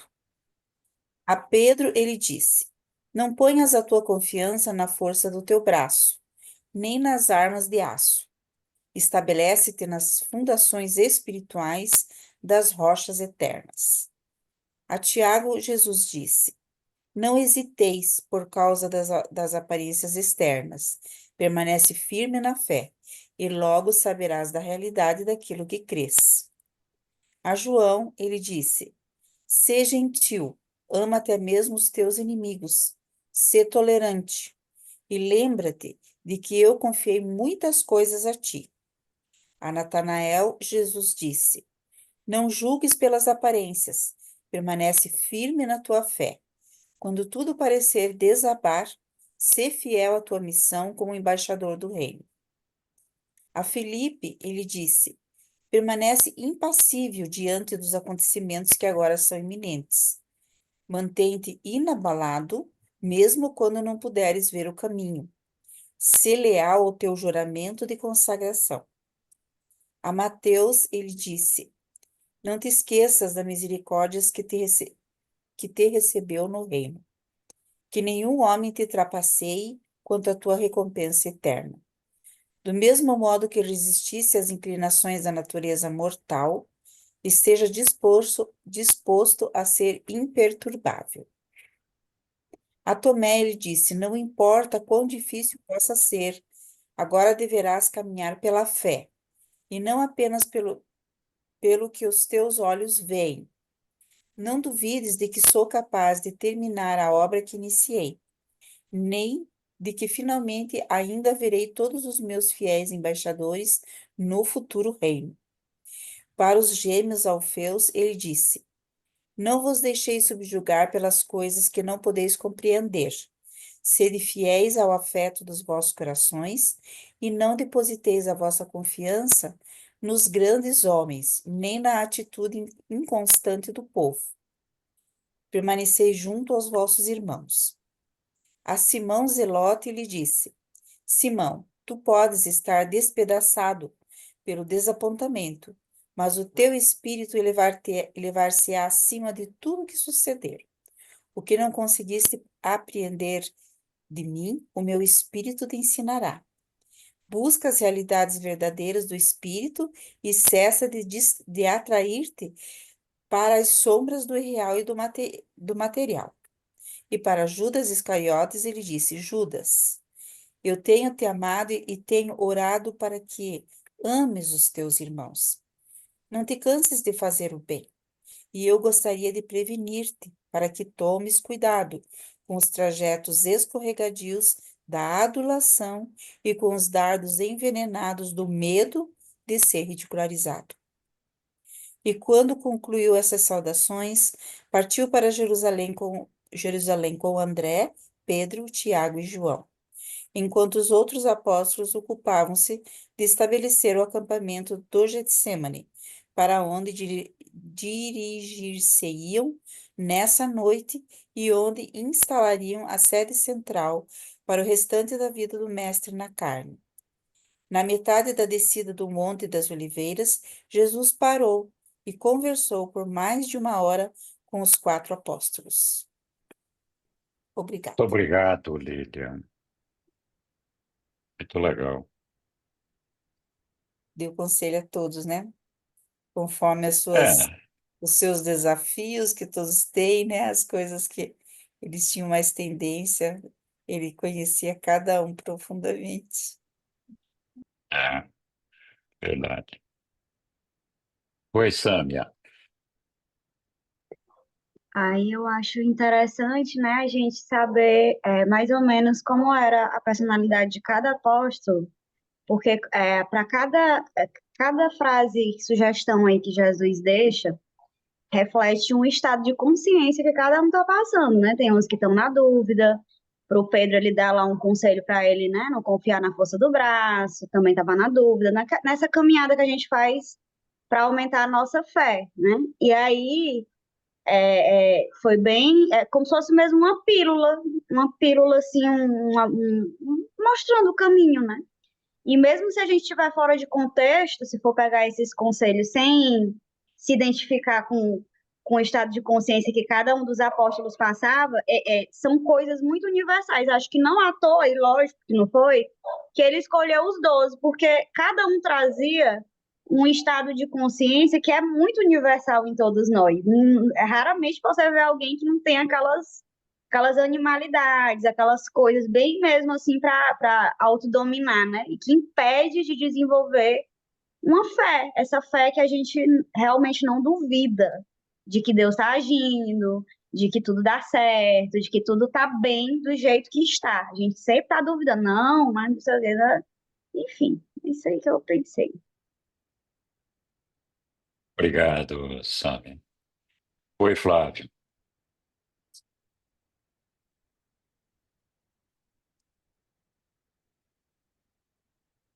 Está fechado, Flávio. Essa definição que Jesus dá para cada um, ou a recomendação que ele dá para cada um dos apóstolos, na verdade, ela representa o universo, né, nos 12 do que serve para cada um de nós, possivelmente, né? A insegurança, a falta de fé, a desconfiança, o medo, né? a, a iniciativa, enfim, nessas recomendações aí tá essa série de situações que cada um eventualmente se assume, né? Eu certamente acho que eu pegaria aquela do Tomé, assim, olha, tu vai ter que ver agora menos com os olhos, né? E vai mais com a alma, mesmo que senão você não vai chegar em lugar nenhum aí. Muito bom, era isso. Com, com certeza. Obrigado, Flávio. Oi, Roberto. Oi, Henrique. Oi, boa noite, pessoal. Olha, o que me impressiona é esse conhecimento profundo que Jesus tinha de cada apóstolo. E isso transparece no conselho que ele dá para cada um deles diante do que ia acontecer. A minha questão é: a gente deseja amar o próximo como Jesus nos amou, a gente deseja ser o melhor possível. A minha questão é: Jesus, ele sabia o que estava acontecendo. Ele tinha um conhecimento profundo de cada uma das pessoas. A minha questão é: será que nós, não tendo esse conhecimento, nós podemos alcançar pela fé esse grau de respeito e perfeccionamento na relação com o próximo? Será que apenas pela fé, sem saber o que está acontecendo realmente com o outro, a gente pode chegar a essa perfeição no amor? Essa é uma questão que me vem, entendeu?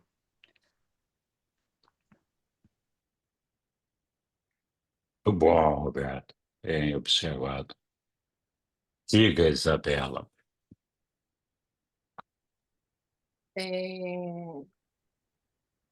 O que me chama atenção é a persistência de Jesus em ensinar. Ele sabendo de tudo que estava acontecendo, ele persistia em ensinar. Ele acreditava que a gente ia conseguir. Ele apostou que, pelo que eu entendi, que o Judas ia conseguir lidar com as coisas internas dele. Então, Roberto, irmãozinho querido, eu creio que sim, porque eu entendo que Jesus, ele acreditava na gente. E a minha questão é a persistência de Jesus em ensinar e o amor dele para conosco. Obrigada. Oi, Isabela, muito obrigado. Interessante, né? Jesus se despedindo de todos ali. É claro que havia essa percepção de todos ali, que era isso mesmo que ele estava fazendo. E não sei se vocês prestaram atenção num trecho logo no início da leitura desse documento. Eles falam da recomendação de Jesus para Lázaro e para Filadélfia, né? Porque ele já vislumbrava o final da vida dele e ele sabia que assim que ele morresse, Lázaro corria perigo de morte também, né? Então, pede para Lázaro ir embora. E mais tarde as irmãs dele foram também. Então, Jesus aí fazendo os últimos preparativos antes dos acontecimentos finais nessa semana aí. Muito legal. Diga, Isabela. A pergunta do irmãozinho Roberto ainda, Jesus, ele sabia do que estava acontecendo. E ele sabe o que está acontecendo nesse planeta. Ele sabe como que a gente funciona. E ele disse que com a fé a gente consegue chegar lá. Então, eu não sei de nada, eu sou bem cega nessa parte, e então eu tenho que acreditar na luz dele. Eu vou cega seguindo ele. Desculpe, o meu gato toda vez assim. Toda vez que eu tenho live, ele acha de aparecer. Obrigada, gente. Muito bem, obrigado. Oi, Roberto. Olha, eu vou dar a minha resposta para essa pergunta que eu fiz, né? Que é: será que somente com a fé, sem conhecer a fundo a outra pessoa como Jesus, a gente pode alcançar esse grau de respeito e perfeição no relacionamento com os outros? Minha resposta é por uma experiência, sabe? Quando a gente ama uma pessoa com todo o nosso ser, eu creio que Deus nos revela da outra pessoa. Quando o nosso amor é sincero por um filho, por alguém que a gente quer realmente o bem, ele vai revelando. Olha, isso, é isso, é isso. Entendeu? Então, pela fé e pelo amor, Deus complementa. Ele diz tudo, entendeu? Então, eu acho que se juntar o amor pessoal com a fé, mesmo a gente sendo ignorante, ele dá uma pista. Ó, é isso, é isso, é isso, é isso. Né? Tá bom, Roberto. Obrigado. Muito bem, pessoal. Alguém mais quer fazer algum comentário, observação? Se não, seguimos aqui. Ainda temos um tempinho para avançar um pouco na nossa leitura. Vamos lá. Perdão divino. Quem vai nos ajudar aqui? Posso ler? Claro, pode sim, Roberto. Obrigado. Olha, perdão divino, eu acho que perdão é uma das formas do amor. Pedro e Tiago haviam se empenhado durante vários dias em discutir as suas diferenças de opinião sobre os ensinamentos do Mestre a respeito do perdão e do pecado. Ambos concordaram em expor a questão a Jesus.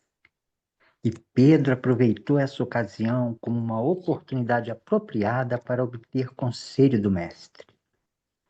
Assim, Simão Pedro interrompeu a conversa sobre as diferenças entre a louvação e a adoração, perguntando: Mestre, Tiago e eu não temos a mesma ideia a respeito dos teus ensinamentos sobre o perdão do pecado.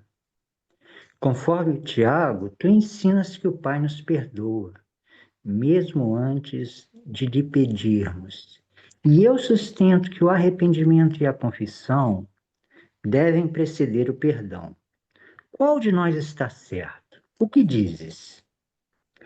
Depois de um breve silêncio, Jesus olhou de modo significativo para todos os quatro e respondeu: Meus irmãos, vós equivocais nas vossas opiniões, porque não compreendeis a natureza das relações íntimas e amorosas entre a criatura e o Criador, entre o homem e Deus. Não captastes a simpática compaixão que o sábio pai nutre pelo seu filho imaturo, e mesmo algumas vezes equivocado. De fato, é questionável que pais inteligentes e afetuosos sejam algum dia chamados a perdoar um filho normal comum. As relações de entendimento ligadas às atitudes de amor impedem eficazmente todos os distanciamentos que mais tarde requerem reajuste pelo arrependimento da parte do filho para ter o perdão do pai. Uma parte de todo pai vive no filho. O pai desfruta de prioridade e superioridade na compreensão em todas as questões ligadas à relação filho-pai. O pai é capaz de perceber a imaturidade do filho, à luz da maturidade paterna mais elevada, da experiência amadurecida de companheiro com mais idade. No caso do filho terreno e do Pai Celeste, o Pai Divino possui a compaixão de um modo infinito e divino, bem como capacidade de entendimento por meio do amor. Capacidade de entendimento por meio do amor. O perdão divino é inevitável, inerente e inalienável à compreensão infinita de Deus, em seu conhecimento perfeito de tudo que concerne ao julgamento equivocado e à escolha errônea do filho. A justiça divina é tão eternamente equânime que infalivelmente vem junto com a misericórdia da compreensão. Quando um homem sábio compreende os impulsos interiores dos semelhantes, ele há de amá-los. E quando amais o vosso irmão, já o perdoastes. Essa capacidade de compreender a natureza do homem e de perdoar seus erros aparentes é divina. É divina. Sendo pais sábios, desse modo, ireis amar e compreender os vossos filhos e até perdoá-los, quando um desentendimento transitório aparentemente vos houver separado. O filho, por ser imaturo e por faltar-lhe um entendimento mais pleno da profundidade da relação filho-pai, frequentemente é possuído por um sentimento de culpa pelo seu distanciamento da aprovação completa do pai. Mas o pai verdadeiro não toma consciência de tal separação. O pecado é uma experiência da consciência da criatura, não é parte da consciência de Deus. A vossa incapacidade ou falta de disposição de perdoar os vossos semelhantes é a medida da vossa imaturidade, do vosso insucesso em alcançar a compaixão amadurecida, a compreensão e o amor. Vós mantedes rancores e nutris ideias de vingança na proporção direta da vossa ignorância sobre a natureza inferior e as verdadeiras aspirações dos vossos filhos e vossos semelhantes. O amor é uma realização do impulso divino interno da vida. Ele baseia-se na compreensão, nutre-se do serviço não egoísta e aperfeiçoa-se na sabedoria. Muito obrigado, Roberto. Bonito o texto aí. Querem comentar? Diga lá, Roberto. Olha, eu estou convencido que o amor, o perdão, a compaixão, a gratidão, eles são como flores de uma mesma essência, que, de maneira geral, é o amor. Ele diz isso no final do texto. Ele fala que a nossa incapacidade de perdoar tem a ver com a nossa imaturidade, a nossa não compreensão e a nossa falta de amor ao outro. Quando a gente ama, eu estou convencido, como eu falei antes, quando você ama genuinamente com toda a sua pessoa, o Senhor revela da outra pessoa. Ele revela quem o outro é. Ele abre a sua compreensão do outro. Quando você não ama, você não sabe direito quem é o outro, você não compreende, você não perdoa. Então, eu estou convencido com uma afirmação do livro de Urântia, quando ele fala dos mundos estabelecidos e luz de vida, diz assim: nos mundos estabelecidos em luz de vida, as pessoas sabem que o amor é a maior realização. Quando você ama com a sua pessoa inteira, outra pessoa humana ou divina, o universo te revela do outro. Você perdoa, você compreende, você sente compaixão. A personalidade é o todo do ser. E o amor é o ápice de uma relação pessoal com o outro. Se nós formos crescermos no amor para com todas as pessoas, eu acho que a gente pode viver o paraíso na Terra. Eu acho que o paraíso é um estado de espírito e de ser onde você aprende a respeitar e amar todas as pessoas que você entra em contato. Eu não digo que a gente vá viver também a experiência de ser amado, mas eu acho que é possível, ainda aqui na Terra, nós nos identificarmos com o nosso eu divino, ajustador do pensamento, e amar todas as pessoas. Muito bom, Roberto. Muito obrigado.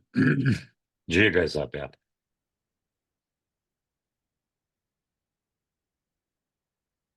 Você está fechado o microfone. O gato não está aí agora. Não, ele saiu para lá, tá correndo. À noite ele fica assanhado. Linda reflexão, Roberto. Eu senti que veio do seu coração. E aí eu pergunto, será que eu consigo amar ao outro se eu não consigo me amar? Será que eu consigo perdoar o outro se eu não consigo me perdoar?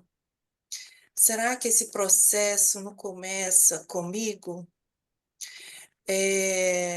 Será que eu me valorizo, eu me reconheço?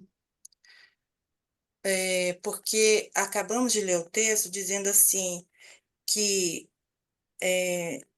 eu chego a ferir, eu entendi assim, quando eu estou distante de Deus, quando eu estou separada de Deus,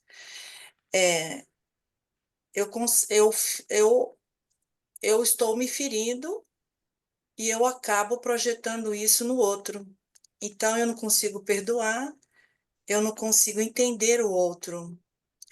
E eu vivo isso na minha vida. O que que eu percebo? Quando eu tenho um pré-conceito, quando eu julgo ou quando eu critico, é como se o meu coração, é como se o amor, o universo, ele se fecha. Ele se defende contra esse meu movimento, que, para mim, é um distanciamento, é uma separação do amor pleno que está em mim, que é o próprio Deus. Então, eu achei lindo que o ápice de uma relação consigo e com o outro é o amor. Mesmo que você não queira amar aquela pessoa, mas você gosta daquela pessoa, você não entende por quê, você não quer, o que está acontecendo, você não domina aquilo.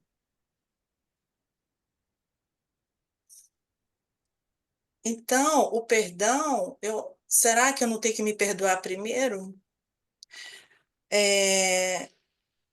E aí, quando eu faço eu tiro o distanciamento e a separação do Deus comigo, eu entendo o outro. Por que que ele está fazendo isso? Por que que ele está fazendo aquilo? É uma viagem dele, é uma dificuldade dele, que eu também tenho. E, na realidade, eu não preciso perdoar o outro. Ou será que eu tenho que perdoar o outro? Ou será que eu tenho que me perdoar porque eu estou distante da fonte?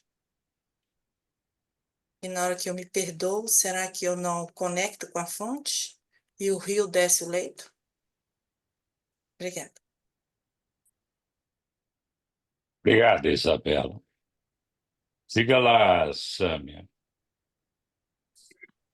Eu acho tão legal o modo como é colocado para a gente aprender essas coisas, que, assim, no meu ponto de vista, eu acho que é legal você se questionar e também você aprende com auto-perdão, com esse auto-amor, mas também para quem tem dificuldade de ter esse senso consigo mesmo, também é oportuno aprender perdoando o outro, amando o outro. Em suma, a gente gosta mesmo do que a gente sente quando ama o outro. Se for observar bem, né? É aquele sentimento aquela coisa, aquela sensação que dá quando a gente ama realmente o outro.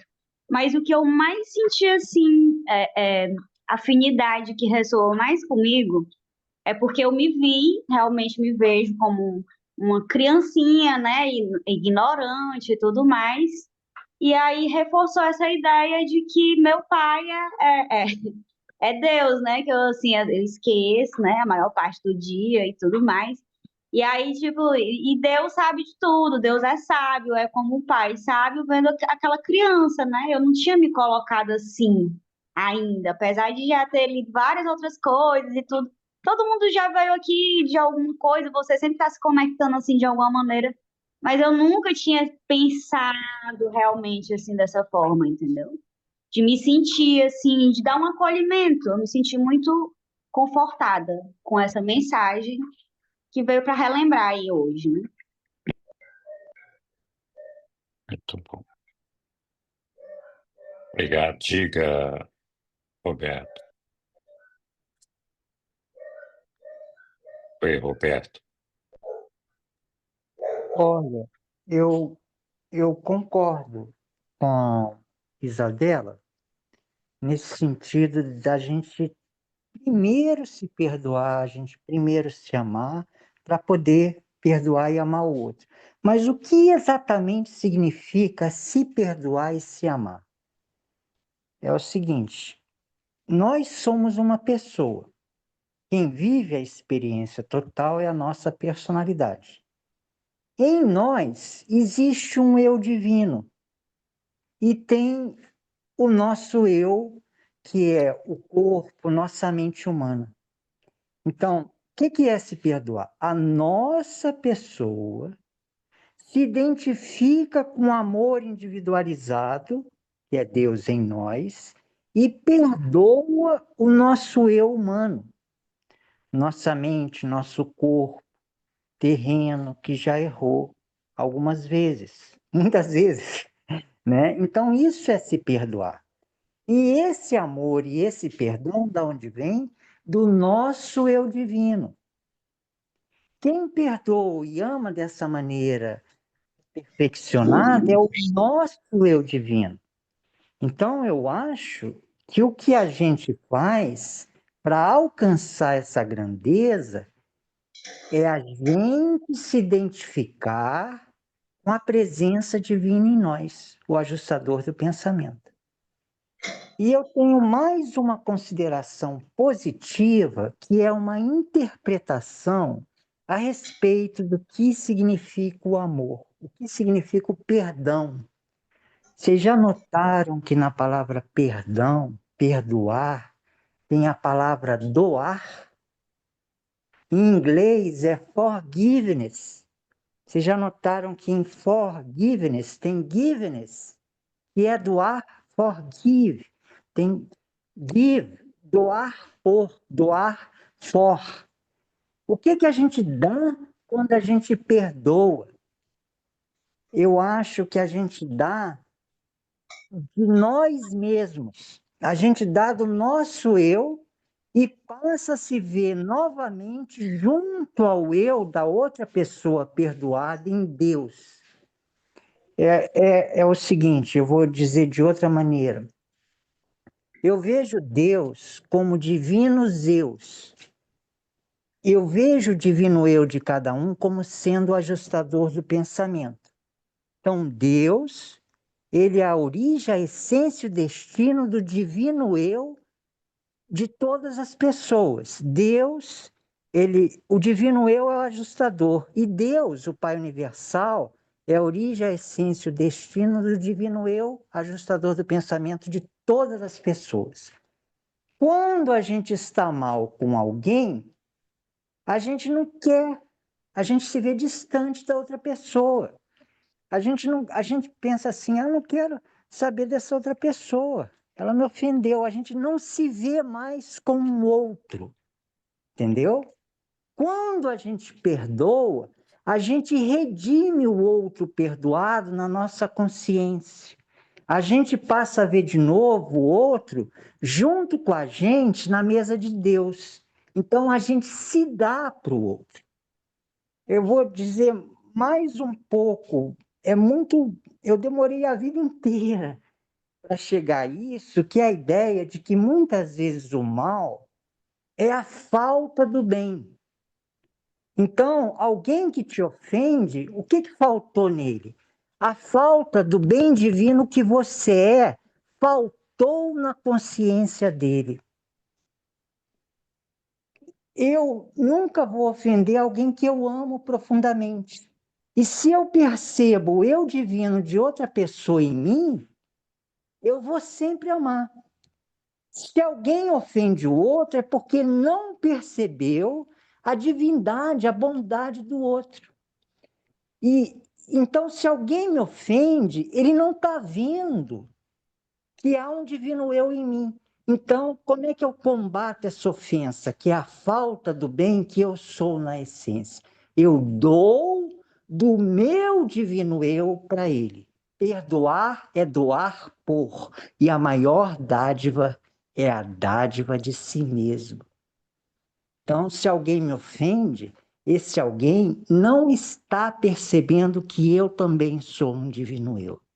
Aí eu dou do meu divino eu para ele, me identificando com o amor manifesto em mim. Tem uma parte do livro de Urântia que Deus diz que o ajustador do pensamento é o amor de Deus individualizado para cada alma humana. Então, o nosso ajustador do pensamento tem a chave para um amor perfeito para com todas as outras pessoas do universo. E a nossa pessoa é livre para se identificar com a identidade eterna de amor perfeito por todos do nosso ajustador do pensamento. É difícil? É para o nosso ego. Nosso ego nunca vai conseguir esse amor. Mas o nosso ajustador pode amar. Então, a única dificuldade é a gente ser humilde, baixar o facho do nosso eu humano e deixar o nosso eu divino ajustador do pensamento ser tudo em nós. A dificuldade para a perfeição é o orgulho, é o autocentramento. Se a gente conseguir baixar, ser nada, para que o nosso eu perfeito seja tudo em nós, o amor de Deus vai fluir por nós, o perdão de Deus vai fluir por nós. E eu acho que a gente pode viver o que a Daniela falou, quando a gente perdoa, quando a gente ama, a gente se sente bem. Quando a gente está com pendenga com alguém, fica tudo errado, às vezes a gente não dorme. Mas quando a gente ama, parece que tudo se resolve. Eu não estou falando que se resolva fora, mas no seu coração, você se sente bem. Parece que Deus fala, é por aí mesmo. É assim. Olha, se for falar sobre isso, essa é a solução para todos os problemas. Amar, perdoar, é a chave para tudo, né? E eu concluo dizendo, o livro tem uma frase que diz assim: as coisas humanas você conhece para amar. A realidade de Deus você ama para conhecer. Então, o eu divino, a presença de Deus em você, em todos, você ama para conhecer. Você ama, ele se revela, ele se expande em você e tudo vai. Muito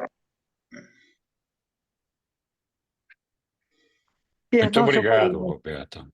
Não, não falou muito, está tudo certo, não se preocupe.